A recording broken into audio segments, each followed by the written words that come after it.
Alright, today we're here with another boat video. Today we're looking at this canoe. I believe it's from the 70s. You can see it's a Dolphin Papoose. And it was made in Wabasha, Minnesota. Wabasha, maybe. I don't know. I'm from Wisconsin. We pronounce things differently. Anyway, the Dolphin. I love the stripes. It's really cool. Very retro looking.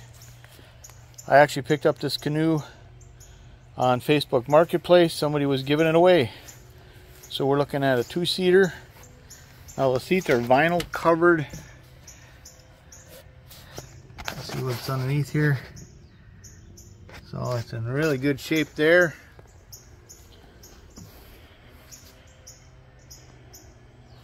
The only problem I find with it is that the hardware here is a little loose.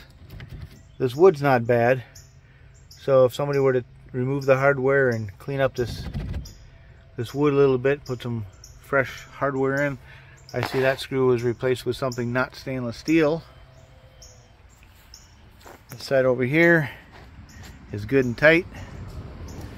I think there's one spot on the, here we go.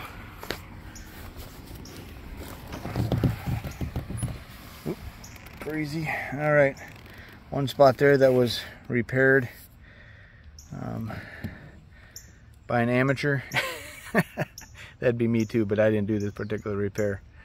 Anyway, so we've got a fiberglass canoe that is held together down the middle with aluminium, otherwise known as aluminum. And I have not had this canoe out in the water, so I'm assuming that it doesn't leak or anything. The person giving it away just mentioned that they didn't use it anymore. So there it is, the Dolphin Papoose. Kind of a retro canoe, and I would have no hesitation to jump in the water and paddle around on this thing. I just really can't get over those stripes. Those are really cool. All right, here we go. Thanks for watching.